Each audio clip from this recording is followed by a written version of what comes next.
Porsche. Put my foot on the gas and I'm out of here Boom, Isaac, quick. here's my wall of art, and I've got all my knickknacks and toys over there. There's a Danny Phantom poster. Mary, did you know that you're Well, hello, and welcome to another episode of the Laughter for All podcast. I am Comedian Nazareth, and thank you so much for joining me for this beautiful Tuesday night, 6:30 p.m. Pacific time, California. It's already dark here because we are in the fall, and we only know it's fall because they tell us it's fall. We don't see any difference. The the leaves are still on the trees. They're still green. They're still, California still looks brown, so no change in color. So we're fine. But it's getting a little cooler, which is good. We need that, and we had a hot summer, and also we had a little. What do you call it? We have the governor said we're having what do you call it? Lack of water. I don't want to use the word. You know, I can't even remember the word, so I'm not going to say it. But we are having, they want us to ration waters because there's no rain. But hey, you know what? Remember in the Bible where it says that Elijah controlled the rain? For 3.5 years, it did not rain. And then when he said, let it rain, it rained. I think I have that gift. I'll tell you why. Once in a while, when I come from traveling, I take my luggage, of course, I take everything out of it and put it outside just to get it aired. And it rains every single time, even for 1 minute. Not enough to get us out of you know, the California water ration, but just enough to ruin my luggage. So, if you guys want rain, let me know. I can take my luggage out and we can do that. Anyway, just got back from North Dakota, had a great time there. It wasn't that cold, it was 40 degrees, which is evacuation weather for a Southern Californian like me. But other than that, it's beautiful. It was great. We had a great show. They raised a lot of money, and I'm back home. My next trip will be on the 8th of November, 8th, 9th, 10th. I'll be with Sanctious Real and couple other artists in Colorado for 3 dates, 2 dates, and then I'm doing a Veterans Day event for Thanksgiving that day. And then 2 weeks later, I'm going to be at the homeless shelter on 2nd Street, Dallas, in Dallas, Texas. Again, going back to bring laughter to and encouragement to the homeless people in Dallas. So we'll do that. We love doing that for free. Of course, you don't want to charge the homeless people. What kind of person would I be? But anyway, and also, so probably we'll resume the live with Naz on Thursday, since tomorrow my church wants me there for a big worship night. Really, we started this new vision called um, they didn't give it a name. They just give it this being rooted deep like a tree planted by the rivers of water. So they're really getting solid in the Word of God for the next 3 years, and I'm excited about that. So I need to be there tomorrow with my daughter and my wife. So we'll be there. Enough of me. There's this nice guy. People, comedians are nice, but there's a different kind. There's the really, really nice comedian. And my new friend, Andy Beningo, is with me tonight, and he has been so patient. So I'm going to introduce him. I just officially introduce him. Andy, he has over 3,000 career performances. Andy has established himself as one of the most in demand comedians working today, hailed for his clean and everyman style. Andy has been named one of the top 40 best up and coming comedians in the country, as well as best comedian by both Detroit Metro Times and Detroit Hour magazine. He lives in Michigan, people. He has appeared on AXS, TV's, Gotham Comedy Live, CMT's, Next Big Comic, Dry Bar Comedy, and with his special Adorable Tough Guy. He has been on the Bob and Tom radio show and was a special guest on Larry the Cable Guy's Weekend Roundup on Sirius XM Radio. His first comedy album, Quiet Coyote, regularly plays on Laugh USA. Please welcome my good friend, my new friend, Andy Beningo. Hi, Andy. Hey, Naz, how are you? Thanks for having me on the show. I appreciate it. Oh, no problem. Sorry, keep you waiting. I talk too much sometimes. No, it's funny that you were talking about being in the Dakotas because actually I'm doing a show tomorrow in North Dakota, and I'm actually in a night early, and so I just missed you. Just missed you, I guess. Where in North Dakota? So I'm actually right on the border. So I'm in Sioux City. So there's Sioux City, Iowa, and there's Sioux City, North Dakota, and so I'm on the North Dakota side right now. Oh, So there's Sioux City. Is it South Dakota or North Dakota? I think South yeah, I Dakota. thought it was North Dakota, I believe. So it's all Okay. just kind of scrambled, or maybe it is South Dakota. I think it's South Dakota because I was in Bismarck and then there's Williston and Yeah, Fargo, and that's the only. They don't have a lot yeah, of people, so there's not enough cities there. yeah. I think those are the only three in North Dakota. But no, I've been up to Bismarck, and obviously Fargo is a great town too. College market, and spent some good times up there as well. So, yeah, I just missed you. This is funny. People don't understand that comedians, we've been all over. We know a lot of different cities. We know a lot of good food. We know a lot of places. But people are always like, when they meet us, like, hey, tell us a joke. I'm like, really? So where's the name Beningo comes from? That's a neat name. Is that real or just a stage name? Yeah, no, that's my real last name. It's Italian, and I'm pretty sure most of my family's in the witness relocation program. I'm pretty sure that's why I'm here in the Dakotas. I'm laying low for a little while, but no, it's a fun last name, and actually in my show I say it sounds like something you'd find on the Animal Planet. Like two people sitting around like maybe the Beningo ate your baby. That's kind of the way that a lot of people remember it just from that bit. But yeah, big Italian family, and we have a lot of laughs, obviously. Wow, that's awesome. So let's see. So you were born and raised in Michigan, right? Born and raised, yeah, I still live there. I grew up just outside of Detroit, about 40 minutes outside of Detroit. And that's kind of where I started doing comedy. And now my wife and I, we live in a small town called Frankenmuth, Michigan, which is it's kind of famous for having the biggest Christmas store in the entire world. That's pretty much what it's known for. Really? The Yeah, a lot biggest.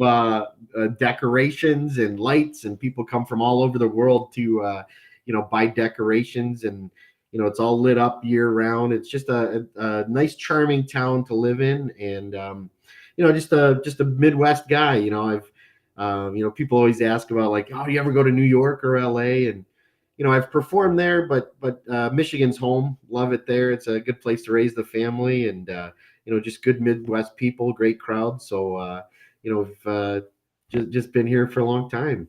Where did you get your sense of humor? Mom or dad or where was that? Where did you get that? Probably a little bit of both. So my dad is in my act a lot because my dad is just one of those guys he's a funny guy. He's just a good person, but he's just a character. But when I was a kid, I think a lot of comics are like that. My dad was firefighter, Navy Reserves, so very Oh, strict guy, and so it was like I was always trying to make my mom laugh, whether it was staying up late and watching movies and making sarcastic comments about the bad movies on TV, or anytime you can make your mom laugh, that's the greatest thing. So my mom is, I think, a lot. She's got, well, I guess I've kind of got her personality where it's kind of a weird thing for a comic because I'm very shy one on one. I don't know if you found that with most comedians, but yes, we are. no, We are. We're introverts until we get on stage. it's a weird thing. You can talk in front of 1,000 people, no problem. But if you put me in a room one on one, I've got my hands in my pockets and I'm sweating and don't really know what to talk about. So that's kind of how my mom is too. She's very shy and very quiet, but great sense of humor. And like I said, my dad's got kind of a wicked sense of humor as well. So we were always laughing growing up, and always had a lot of fun. Was he strict to where you have to, like sometimes you think of a lot why there's a lot of Jewish comedians out there is because they have a lot of strict rules and stuff. So your dad was funny, but he was also was he a military style kind of raising No, you? no. I think my dad, truthfully, he's like, and I don't think I really learned this until I became a parent. He just wanted the best for us. You know what I mean? So it was Mm. go to school, get good grades. Just wanted to make sure that we were going to be okay. And it's the same thing with my kids. Study, make sure you're doing your homework, get exercise. Do those kind of things. But no, he's hilarious. I always said my dad probably should have been a comic. He's just got that great sense of humor. But no, he was a great dad, loving dad, and just great parents. I was very fortunate to have great parents growing up. That's funny because a lot of times they say comedy comes from pain and comedy comes from. But it's like I have a mom and dad who loved me. I've never, they were normal. They didn't beat us up or Right. abuse us or anything. So sometimes that we defeat that idea of like you have to come from a different from pain, but I Yes. think we are wired differently. I mean, just when you listen to your act or my act or others, we look at life from a different perspective. Oh but yeah. but when you were little, you were the oldest, the only no sibling, So I was actually the middle child. So middle. I have an older brother and a younger sister. So I think maybe that's where comedy came in, was just trying to get attention. The older brother, very smart. He's got his own company and very successful, very smart growing up. And my sister was obviously the baby. So parents are always following the baby. Yeah. And that's kind of I guess the way I stood out was just cracking jokes. But never was, a problem in school. I always, you know, did all the homework, tried the best I could. And yeah, it was a weird thing because growing up, it would be like the same thing. Some comics are like class clowns, but I was very shy in school. And then, but it was when it was my turn to talk, I would always have something funny. Funny, yes, yes. Yeah. We made fun of the class clown. We weren't the clown. Yeah. Some Yeah. comics are like that. You're right, Andy. Some comics are the clowns, but other comics were like, no, we were serious. I mean, when there's Yeah. something funny, we made sure we said something. So now, what did you want to do before comedy when you were young? What was your goal? What was your dreams? Yeah, it always changed. When I was 6, I really wanted to be a Ghostbuster. But that was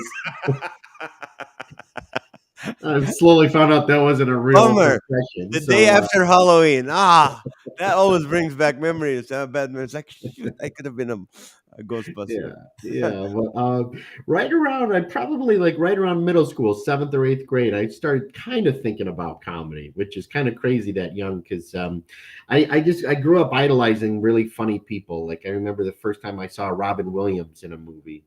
I remember just being in awe and just how could anybody be this funny? He's doing voices and he's just all over the place and like Steve Martin and Martin Short and so on. These people kind of were my heroes, just people that were funny. And so I always thought, like in the back of my mind, like, oh, that would be kind of a cool thing to do, is just be funny. And I remember um, in 6th grade, funny enough, in school, we had to do a presentation where we actually had to speak in front of, in front of like the class. And I Mm. remember being so terrified the night before that I cried myself to sleep because I Oh was so no. scared. I was so scared. And then it was like I went there and it was like something with the nervous energy. I was just making the class laugh. And it was kind of like the first time I ever was funny, and it was a great feeling because it's how school is. Sometimes school can be boring, and then when you have people coming up to you like, hey, that was funny, thanks for waking us up or whatever, you kind of start realizing just what comedy is. Yeah. And so just kind of in high school I would do like improv and kind of like plays, and then by the time I got to college, it was really like, all right, I'm gonna. It's almost started as a bucket list with stand up. It was like I want to at least try it once, and before I even said anything, I was hooked. I know it sounds weird, but I No. had this weird feeling like this is what I'm gonna do forever, and you know, And and when did you start comedy? What how old were you? Yeah, so my first open mic, I was like 18, but Oh. it was like a college open mic. So you had all these people that were like playing instruments, they were reading poetry, and I'll never forget this. The first time I went on stage, I followed a guy who did a 10-minute poem on death. Just So like the he's just events we do now. yeah. Before we bring the comedian, let And he just sucked all the energy out of the room, and then the MC jogs up like, "Who's ready to laugh?" And I'm like, "Oh no, I don't want to go It's, up I there." think this is what's preparing you for doing those pregnancy centers and those fundraising galas, because they're always right before they bring on somebody with a testimony that Oh yeah, makes you cry and you forget your act. everybody's crying, and then all right, now go up there There's a and, funny guy. be funny. They kind of throw you to the wolves a little bit, but Yes, yeah, it yes, was so I would do a couple shows a year just kind of on college campus, and then when I turned 21, I was legally allowed to get into comedy clubs because of all the alcohol, and so I started working the clubs, and because that's the only thing that I really knew about. It was sort of just how it is when you're 21, 22, you're just trying to find stage time. yeah. So Michigan's always been great. We've had my home club, the Ann Arbor Comedy Showcase, is Oh, real low ceiling. They're right on top of you, so it's great for comedy. yeah, And we have the Comedy Castle, which is where like Tim Allen and Dave Coulier and some of these yes. bigger guys started. So it was easy to kind of get on stage just in the clubs, and then eventually kind of shifted into church events and kind of stuff that I'm doing now. So yeah. So what shifted you? What, were you a Christian already? Was your family a Christian? Yeah, very, very much so. My family, we grew up Catholic, and so we would, go to catechism when we were kids, and church was, pretty much either Saturday night or Sunday morning, and usually there was something midweek as well, like a Wednesday or Thursday. So I grew up in the church, and like because a lot of times people ask me, like, they're like, "Oh, you're clean. Do you try to write clean on purpose?" And it was always like, it's just what I thought was funny. I never really made like a conscious choice of like, I'm gonna be clean or I'm gonna be dirty or whatever. It was just that's the material that sort of I sort of wrote. So it's a little bit harder being clean in comedy clubs because it's a lot of times it's just these drunks and they kind of want dirtier humor. But for some reason I was always able to make people laugh. So even in kind of the club settings it went well. And even when I was younger, people were like, "Hey, you should look at corporate shows or look at churches." And I didn't really know how to get into that stuff. You know what I mean? Mm. So it was just just trying to find as much stage time, and then kind of eventually met other comics that were kind of doing sort of what I wanted to do, and then over a couple of years eventually kind of graduated into just doing those kinds of events. And how long it took you to before you became a full-time comedian? Well, it didn't take very long. Because when I was a kid, I had a summer job at a park that I used to work at every summer. And so truthfully, I just saved like a ton of money when I was a kid. Like I started working when I was like in eighth grade and worked all the way to Really? that. So I had like, went to college and, had a bunch of money saved up. So basically when I graduated, I was like, well, I'm just going to try to do comedy and see what happens. So I basically burned my savings just going on the road and showcasing and doing all kinds of stuff. So This is I, funny. I've never heard of a comedian who went into the business with money. I know That is funny. That is it's funny. it's a weird thing, and my parents were sweet because my dad was very patient. He let me live at home, and it was he was always kind of like had this look on his face, like cool, just like I remember. Like it was an old joke I used to do where I told him like, "Hey, I'm doing a stand-up show. I'm on literally my hotel's on the Mississippi River. It's like a $400 a night suite." And I remember my dad going, "Great, make sure you put a job application in for teaching the next day or whatever," because he didn't really realize Yeah. that it was a profession. He just, and again, um, just wanted the best for me. Just wanted to make sure I was okay, and would eventually, like I Is had he no still idea it alive? was. Is he still Yeah, it alive? is. He is. What He what does is. he think of your career now? He can't believe it. I mean, it's funny because I mean, sometimes I show him these checks I get for corporate shows, and my dad will still be like, the two conversations my dad and I have always had is, make sure you get a real job, and how's your oil on your car? You know, it's just an oil change. Those are the two conversations I ever have with him on the phone. It's always, how's the career going? Okay, make sure you put in a job. It looks like they're hiring at this place, and get an oil change. Those are the only two kind of, but he's obviously very proud. Because I can't blame him. It's like it'd be like my kid coming up to me saying, I want to be an actor, or I want to be in a band. The chances of success are so small, Right. I didn't know you could even do this for a living, and so the fact that I'm able to do it, I think makes him proud, makes my mom proud, and it's just trying to make the world a happier place. And so I think they are very proud of the fact that I'm able to do that. So, What scares you, Andy? I mean, like sharks, or like career wise? Career wise, life wise? The biggest fear is, like I said, just being a parent. It's the same fears that probably my mom and dad have, is just making sure that my kids are going to be okay and happy, and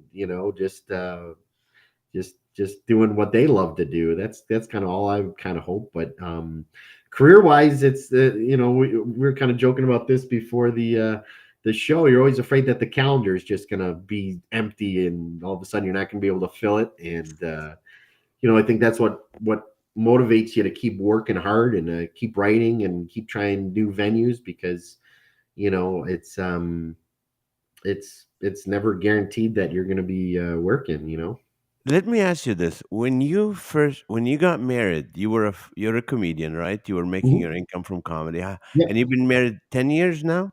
Yeah, I just celebrated my 10th wedding anniversary this year. Yeah. Congratulations! Now, does she work? She did. She was a teacher for a very long time. She was an art teacher, and that's actually where we met in college, because I was going to school to be a teacher. And I mean, comedy was always like the number one goal, but my dad, being a sweet man, was like, "Well, get a backup plan." He's like, just have a backup plan in case it doesn't work out. And so we met in college, and she was a teacher up to last year. She put just things were getting kind of crazy with the pandemic, and just her stress level was crazy. And Yeah. so now she's doing a lot of illustrations. She just illustrated a children's book, and working on some of her own stuff. And so she's very much a creative person as well. So yeah. Wow. Now let me ask you this. When the calendar is empty, Mhm. but you have the hopes, because there's people who promise, oh, we're gonna have you back next year, we're gonna have you back this time, Mhm. we're gonna book you, we're gonna book you. How do you comfort your wife when she doesn't have that same hope? Yeah. I mean, the good thing is we're both fairly spiritual people, so we always kind of feel like, okay, God's going to take care of us one way or another. And it sounds weird, but we've never really had that stress uh, of long periods of time. I've just been really lucky that starting to do these cruise ships that block up a lot. And so but yeah, there's certainly times that we stress, but a lot of times it's more the opposite. It's more my wife going, you got to slow down a little bit. Mm, You're out there on the road killing yourself every week. You can afford to take a time off, and be home. And so I think when there is a hole in the calendar, I kind of truthfully kind of look forward to it, because it just gives me a chance to be home and catch my breath and be with the family. But certainly if there's long droughts, and you kind of, that's where your faith obviously kick clicks in, in. and you go, we'll be okay one way or another. Yeah. So, speaking of cruises, I know I personally avoided cruises till Yeah. now. It's still because of the fact that I have to be gone for a week or Oh so. And yeah. yeah, Yep. that's hard when you have young kids. How you handle that? How do you Yeah, handle it? That's the toughest part. That's the toughest part of the year is when I'm going on a cruise because a lot of the contracts now are 2 or 3 weeks at a time. So I mean, Ooh. when you're away from your little kids, I mean that's a long time.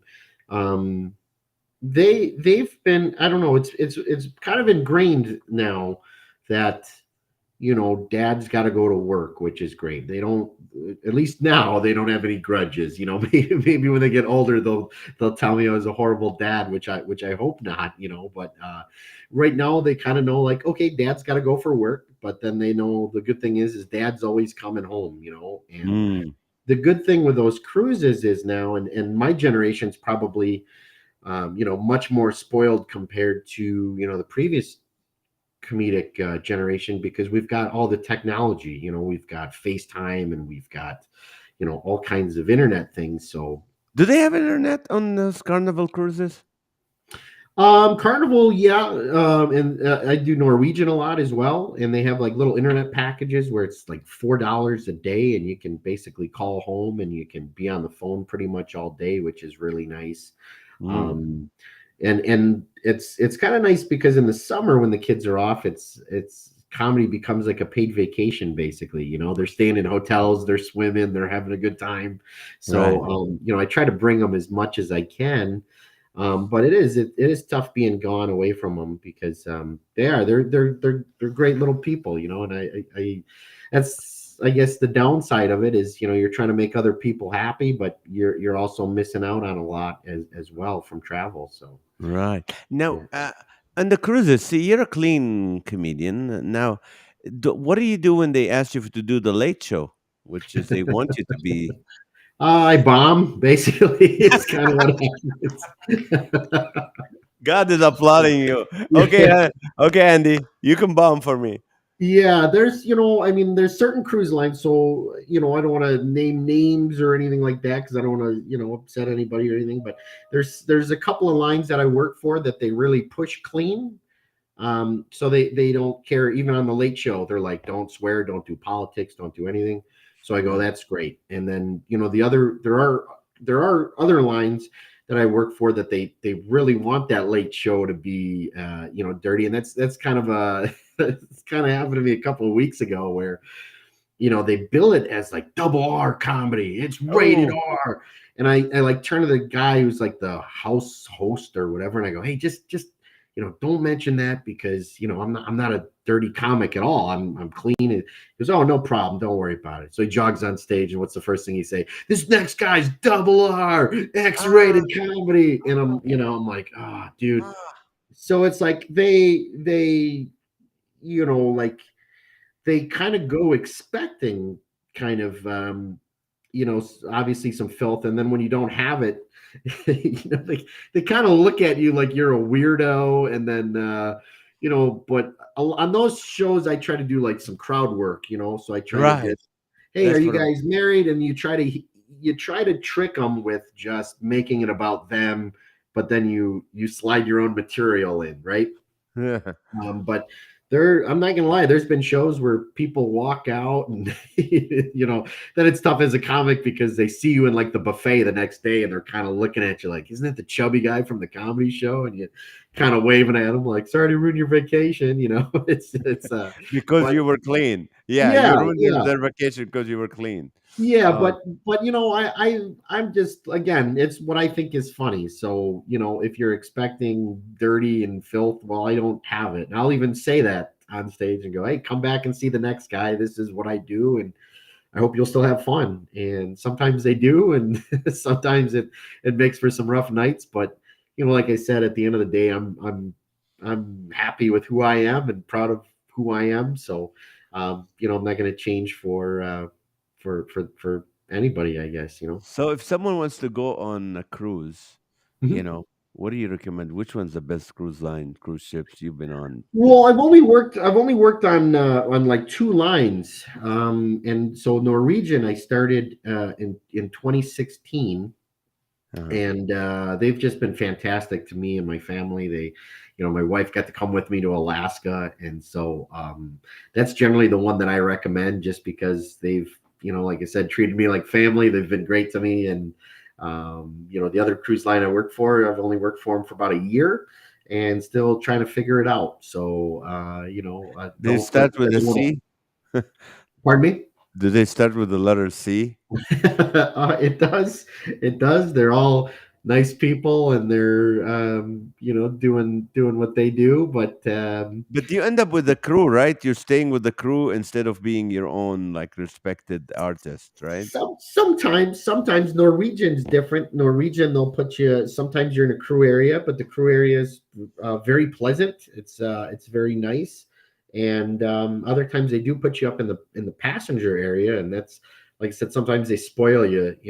They'll give you like a balcony room or something like that, and it's they just treat you like $1 million. So the other line is generally in the crew area, and again, won't go too much into detail, but Yeah. it's a cruise, and you try to have as much fun as you can. So Now, what's the worst thing that ever happened to you on a cruise ship? the If you worst thing, besides like bombing and then running into the same passengers over and over. did you bomb the whole night or just like few minutes? Well, the early shows are always good. The ones Yeah. that they always push, like the cleaner ones, and then kind of the late night dirty ones. I just don't have that material. So you get half the crowd that still laughs because they go, "Oh, it's still funny," and then the people that are there for kind of the X-rated or R-rated comedy, I guess, they leave disappointed because they wanted it dirty. But I think like the worst thing, I guess, is just getting seasick. I remember I got spoiled. They sent me to Europe one time, and we were bouncing around Europe, and then basically we went from Ireland all the way back to New York, and On there a was a cruise hurricane. ship? Yeah, yeah, it was about 4 or 5 days in a row at sea. Isn't And that where the Titanic crashed from that? yeah, Yeah. yeah, pretty much. And that was that was the one that was the port that we were in, actually. And I was looking around like, should we use is this a good idea? Is there another stop? And we yeah, we definitely there was like a bad hurricane in front of us, so the boat was kind of Ouch. going behind the hurricane, and just oh man, I've never been sicker in my life. And then I had to do a show that night, so Oh, I basically I was backstage, and I hear them. They're like, "Ladies and gentlemen, give it up for Andy Beningo." And I hear clapping, and when I walk out, everybody kind of goes, "Oh!" Like I'm just like completely pale, and oh I man. just basically sat in a chair and was like, "Yeah, I'm not feeling well. Anybody else feeling okay?" And pretty much the entire, like there's maybe like 30 people in the room. Everybody else was in their room completely sick and thrown up and everything. And they So came to the show. I gotta yeah, give them credit for that.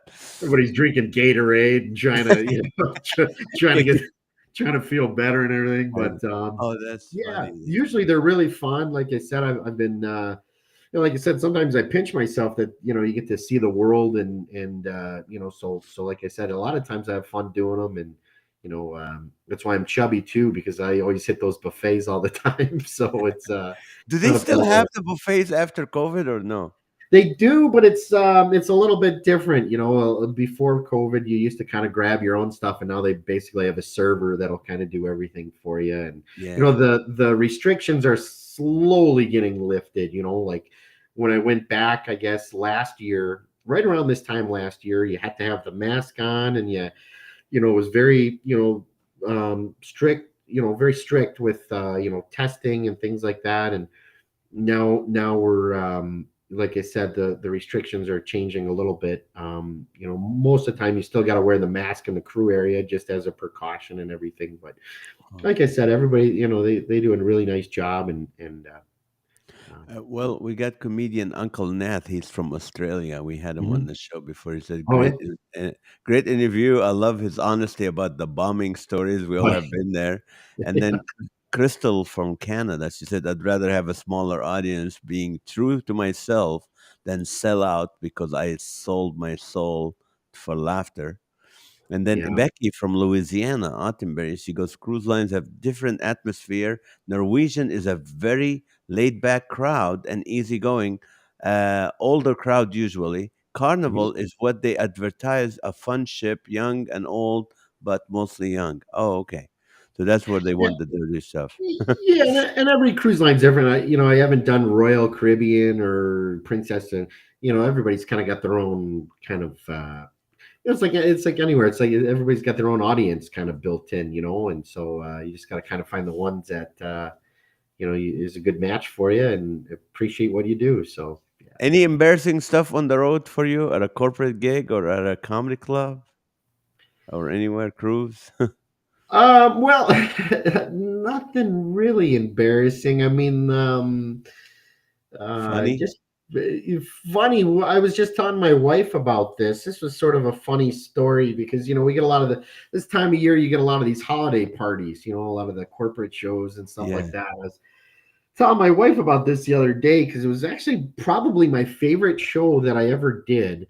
This group emailed me and they said, "Hey, we'd love to have you come in and we just want you to do about half hour of comedy. But what we want to do is we want to punk our company, and we want to say that we hired one of the best YouTube singers in the world, but we want you to go and purposely sing horrible for them." Oh, So man.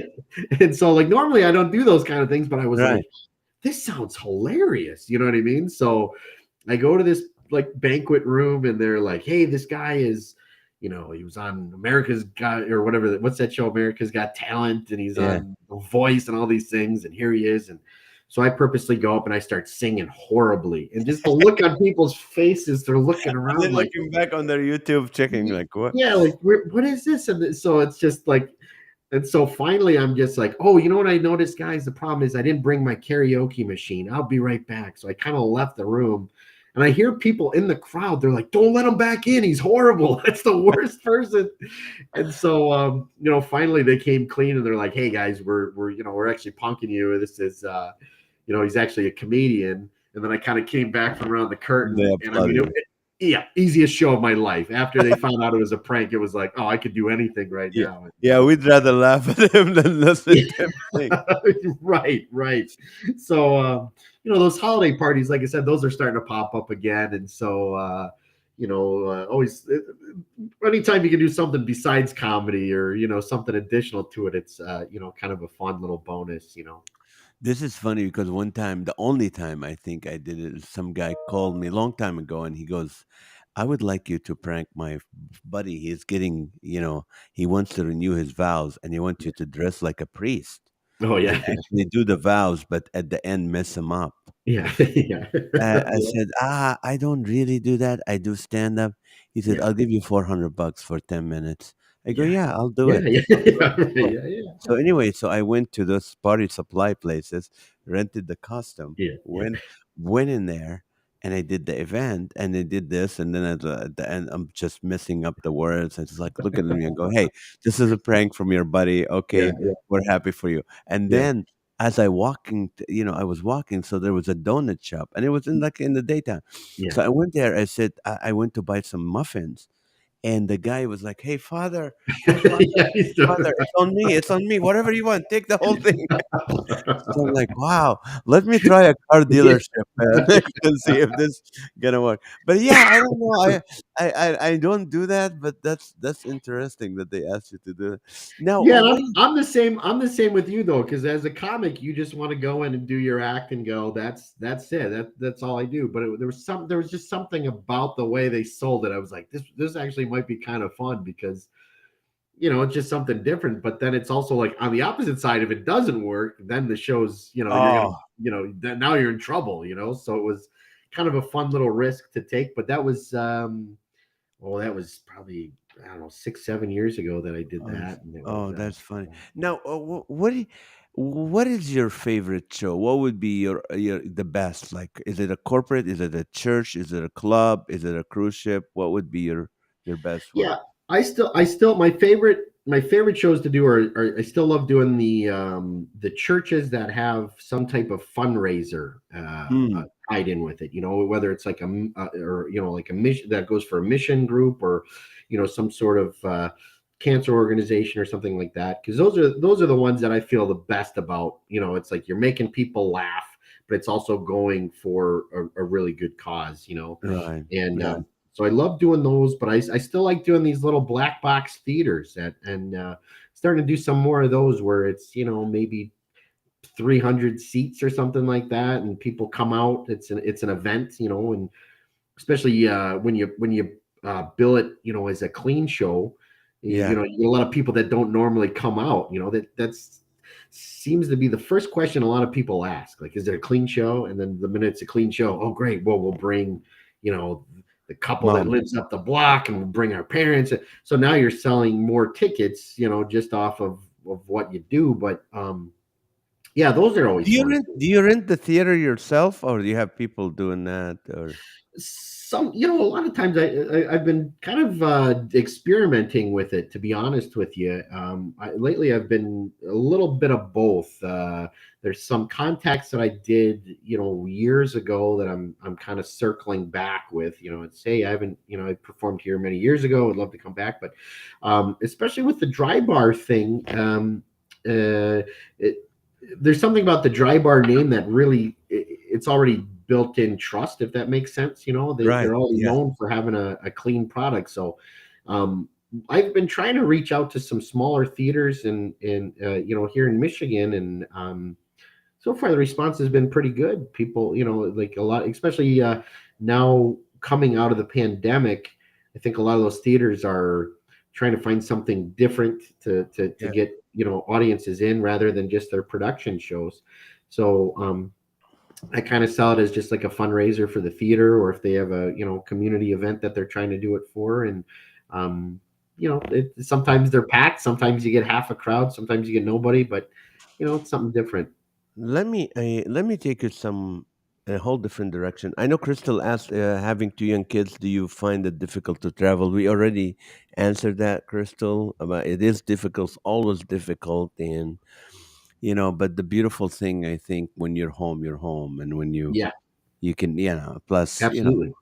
Uh, let me take it. What is your creative process like? How do you think of a joke? Do you sit and write? Do you look at a blank page? What is your writing like? Yeah, my writing's kind of a weird style, to be honest with you, because having the kids and being married, I don't even consider myself a comedian anymore as much as I am a reporter. It's more or less just watching them, and then there's little things that they do that'll just like pop into my brain, and it's like whether it's consciously or subconsciously, my son will say something or my daughter will do something, and in the moment, as a parent, you're like, for example, you go out to dinner, right? Mm. This is a joke I wrote about my daughter. It's in my act about how she likes to pretend she's a cat. And so she'll go up to people and just meow and kind of run around. And basically the joke is I'm a bad dad. So what I did is I bought a squirt bottle and I just kind of squirt the squirt bottle to get her down. So, but it was a true story. We were at like Applebee's or something like that having dinner, and she, we're just trying to have a nice quiet dinner, and she's acting like a cat. She's just climbing around all over. And as a dad, you're stressing out, like, don't stop that. That's weird. But you're embarrassing us. You're drawing attention to us. This is weird. The server's getting mad. This is uncomfortable. So in the moment, you're just stressed out. You're like, this is horrible. And then when you go home and you actually start thinking about it, you go, it's actually kind of funny. You know what I mean? So it's like Yeah. you just kind of wrote like little things as a parent that stress you out, or little things that are weird with the kids or anything. And so I really just kind of take notes, and then eventually kind of try to add on, with comedy, you're either exaggerating or you're, whatever, you're trying to compare it. So, to other things. And so, that's really what I do is, like I said, I have, my office looks like I'm a serial killer because there's just napkins of notes and, strings attached to, oh, well, this is an idea and that's an idea. And then when you actually sit down and kind of put it together, it's really all it is. It's a big collection of notes. And then eventually I go through the notes and I go, okay, well, this fits with that. This fits with that. No, that's a big chunk. And then I'll, when I was a kid, I would go to like an open mic and try it out. And now I don't really do I still go to some just if I'm really excited about a bit and I'm trying to like tweak it or something. But as you know, you can do those things in your show now. So it'll be like, you start with Yeah. whatever 15, 20 minutes of stuff that works, and then you can kind of go, all right, well, here's a chunk that I'm working on, and you get laughs on it, and you kind of, all right, that one worked, that one didn't, and that's the process of just throwing it against the wall and seeing what sticks. But yeah, that's really all it is. I mean, majority of my act is on my wife, kids, my mom and dad, and so really it's really not so much sitting down and trying to write. I tried to do that, where I went to and it just comes out too forced. You know what I mean? It comes across like I'm trying too hard. So I noticed that if I'm just hanging out with people or hanging out with friends, or a lot of times with other parents, you're kind of just griping about things. Oh, my kid did this. Oh, yeah, my kid. And then you're telling them the story and they're laughing. So when they're laughing, you go, all right, there's something there. And then you Right. can tweak it and change it. So that's really what kind of my process is, I guess. I mean, I wish I was like No. Seinfeld, prolific, and could sit down and write a new hour, but it's really just a lot of conversation. Yeah. I always tell the younger comedian, not younger comedian, comedian who's been doing it 10 years to 15, 20. Just say Mhm. there's there's no use going to an open mic. Yeah. You're not gonna find out if the bit is good or not in an open mic. So you do it in between the good stuff which you do. Michelle Van Dusen, the comedian, said Andy Beningo is a comedy beast. I love him. Oh. She loves. Now, Well, where great. what is your act missing? What is your comedy missing? You always think there's something missing. I want to do if I want to try to do this. I want to. Does that The make sense? Yeah, I know, because the biggest thing for me is and I don't know if this is going to answer your question, but for me right now the biggest thing is new stuff. You know Uh-huh. what I mean? I'm sort of relying on this works, this works, this works. And I always tell myself, well, I'm going to sneak this 10 minutes in. And then you just get into that rhythm and you go, well, I don't want to Yeah. break the rhythm. I don't want to, I don't want to kill. And so for myself personally, that's the biggest thing is, if you try something and it doesn't work, they're not going to hate you. They already like you from the 15 or 20 minutes of stuff up front. So, that to me is the biggest thing is start sneaking some new stuff in there, and don't really, because I mean it's the same, it's a weird thing because you get people that come to see you, and if you leave a bit out they go, oh well, we brought so and so because they wanted to hear that bit Yes. or whatever, and so you've got this weird kind of, it's like, not that I'm anywhere near this guy artistically, but it's like Springsteen, right? Where you go see Bruce, you want to hear, Thunder Road, you want to hear, Dancing in the Dark, you want to hear the classics, but then, all right, well, here's some new stuff too. So, Yeah. trying to do a little bit of that more is just with newer stuff. But Now, where do you see yourself in 5 years? Where would you like to be in 5 years? yeah, I mean, my biggest hope is that I can keep doing it, to be honest with you. That's always the fear that, like I said, one day the calendar is going to be empty and, well, you had a good run. See you later, But, I'd like to maybe try to get another TV spot or something. I think that's every comic's goal is to, try to get a late night spot. I've been kind of fortunate to do, like the Dry Bar and some Yeah. smaller little TV stuff, but it'd be nice to kind of try to get maybe one, kind of bigger late night thing. But as long as I'm still like I said, having fun and doing comedy.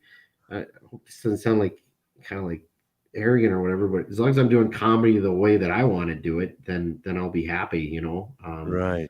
Right. It's not the late shows. Hey, I'm gonna keep doing my act the way I want to do it, and not um, cater to other people's standards or things like that. It's just as long as I can be myself and happy and doing it. In 5 years, kids will be a little older, so hopefully they're traveling a little bit with me and stuff. And my son is very funny. It's kind of off topic, but they have this thing where it's the joke of the day, so the kids can go up and do one joke every day. And my son was like, he's like, I'm thinking about doing it, Dad, but what happens? They don't laugh. And I was like, you came to the right person for that advice. That's So funny. it'd be kind of fun to see if he gets up and tries a little bit of stand up one day or something. But yeah, Yeah. just want to keep doing it and keep having fun. And I mean, for me, it's all about the laughs. As long as I'm making people happy, that's kind of the whole reason I'm doing it. It's funny. My son did dry bar. Yeah. He did stand up since he was like 2, and then 6 and 10, and I would give him some spots. And Mhm. but then deep inside in my heart, I always go, I don't want him to go through the same thing we did. I don't I want know. him to have the I know. same stress we did, Yeah. because to become good, you have to go through that road of like struggling, hustling, trying to get up, open mic, hoping for the crowd to Well, laugh, writing. And so he's a director right now. He went to Nashville this morning. wow. Today. So he's a TikTok director. So he's making his money as a director. At Great. age 24, he's doing very well. But he Yeah. did dry bar, and he Awesome. goes, I can do. He goes, I know I can do comedy full time. I said, good, but I'm not gonna push you. Yeah. Yeah. Yeah. So yeah, you want him to There's be funny, well, but yeah, exactly. I mean, you talk about pain. I mean, there's a lot of pain when you're starting off. I mean, yeah, you don't know what you're doing, and you're you're publicly embarrassing yourself for the most part. You're going up there and people are staring at you and you're just thrown against the wall. And there's a lot of drives through the drive-through window, just binge eating and trying to yes, feel, trying to cheer yourself up at a McDonald's or something. But it's really like a lot of times. I mean, people have said it's like a boxer. You just got to keep coming at them and keep working. And there's a weird thing when you're starting off because you're horrible. But I remember driving home with a friend of mine one time from an open mic, and I was like, man, I can't believe I got a laugh tonight. Like, you know what I mean? Like one laugh in a 5 minute set. I was like, dude, we are gonna make it. Where's yeah, and there's just like this weird naiveness in naive, just being naive that somehow it's gonna work out. That's yeah. kind of It did. It worked out. gets you through it. You're doing this full time. I mean, that's Yep. what I think. We're doing what we love. I mean, a lot of people dream of that, and I always give people who are really listening. You know what? I don't Yeah. care how old you are. Hmm. If you want to do what you love to do, start taking action towards it. Uh, Absolutely. do something about it now. You never. It doesn't matter. What's his name? Rodney Dangerfield went Yeah. back to comedy when he was 60 something Yeah. Yeah. and made it big. I mean, Yep. you don't want to make it big. You want to make sure before you get to your deathbed to say, I did it, instead of Yeah. like, I wish I did that. Yep. Let me ask you this. Tell me about your movie. You just finished doing the short movie? Oh yeah, yeah. We well, it's so incredibly random, but I got an email from a guy in Chelsea, Michigan, and he just was like, "Hey, I wrote this movie, and we're looking for a couple of actors." And basically, he's like, "I googled Michigan comedians and was watching videos, and he's like, I just think you'd be perfect for this part." And a lot of times, like I don't know if you've had that where people will say, like they'll send you scripts or whatever, they'll send you things, and you kind Yeah. of read it over, and you're like, this is either one. You're like, either this isn't good, or you're like, I'm not saying that, or I'm not doing that. This is whatever. But this movie is essentially, I read it, and it's very funny, but it's very deep. Like I'm gonna say like philosophically or in spiritually. It's just like a very interesting script about these two guys that are basically talking about, life and what happens after you die, and the Mm. purpose of life. And then they basically get lost in the woods, and everything kind of, it's like almost like it's sort of like planes, trains, and automobiles in Groundhog's Day kind of mixed into one. So we've been in the process of shooting it. It's a guy named Matthew Baron Ratz who's the writer, and like I said, I think the guy's a genius. He's just very smart, really good writing, and so it was exciting to be part of. And I'm really looking forward to sharing it with everybody once it's all edited and reshot. And those filming things it's a process. You know what I mean? Yeah. It's you're waiting around for 2 hours, and trying to get the lighting right. Okay, do your line. Okay, now we're on to the next. And you're like, oh, that's okay. That's what we waited for the whole. It's such an interesting. Just as a stand up, you're used to just, okay, go up and do your act, whatever, and filming and your Uh, movies or whatever. It's a completely different process from what I was used to, but it's definitely very fun to be part of. yeah. Tell me about your relationship with Jesus. Where's that at? Yeah, I think it's pretty strong. I mean, it's like, again, a lot of my life is just based on faith, Uh-huh. and uh, just mine is, I don't want to say I mean, it's the most important thing to me. It's something that I'm trying to pass down to my kids, and Mm. just have them live faith-based life, and just be good people, and follow in the teachings of Jesus. And it's prayers every day, prayers before I go on stage, that it's going to go well. And um, a lot of times, it's, unfortunately for me, it's really more or less a private thing, which I'm in I some don't want. ways. I don't. Yeah, I know. No, but in some ways, I'm embarrassed to say that, because it's such a important thing, but I don't really talk about it as much as I should, and that's um, it's something I think I need to do more of. There's no such as you need to do more, like sometimes it just flows out of you. And some people have that gift, some people don't. That doesn't make that one with the gift a better believer, a better Christian Yeah. than the one that's not. And some people are very private about their faith. Yeah. I I happen to be mean, on the other side of the spectrum, but but I understand. I respect that. I know a lot of people are like yourself, they're But private about but you their. feel it, don't you? You can feel it when you do those shows, those church shows, don't you? You Yeah. just feel it in the laughs. So somebody always told me that the sound of laughter is the sound of love. Somebody told me that once, Oh, and you that's a really good. feel it when you hear those laughs. And like I said, it's going for a cause that is benefiting somebody. And for me, it's always, that's how I come across a lot of times, is I heard a comic say that one time, where he went up and he killed, and it was a very arrogant thing to say. He was like, I'm a god. That's what he Ah, said after his show. And I said, no, you did well because of God.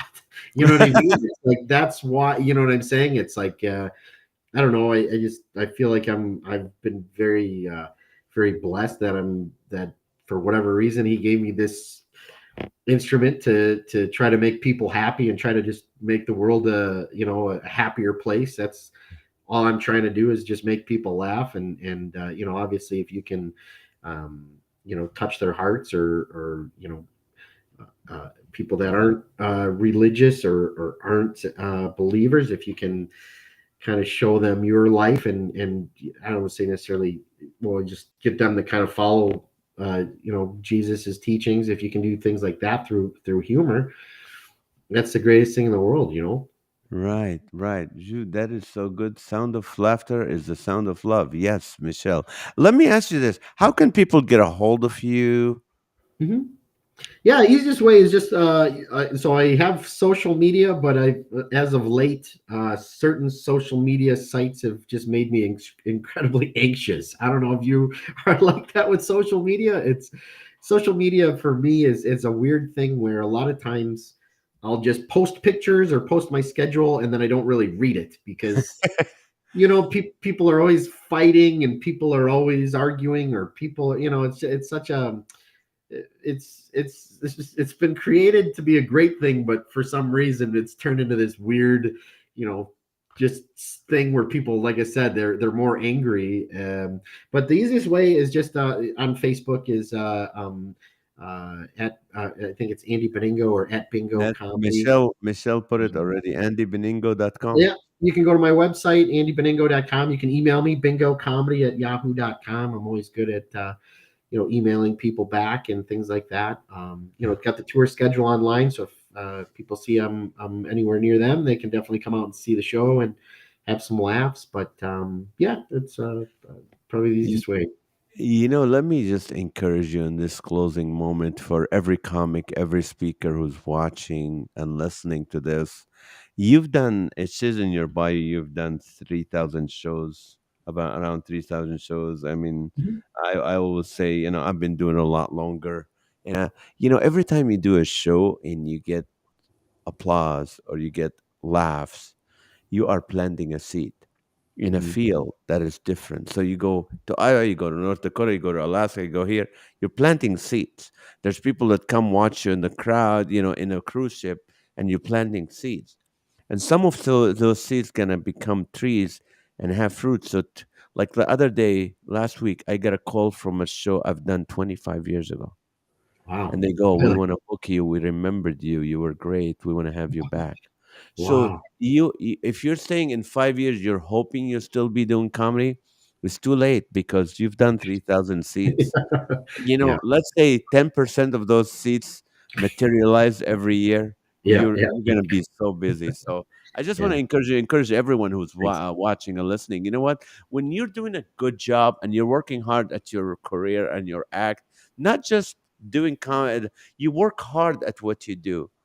There's always seeds that planted the day you did your job, and that one day those seeds will be fruitful and you will get back that work. So I believe that I've been doing this for 32 years.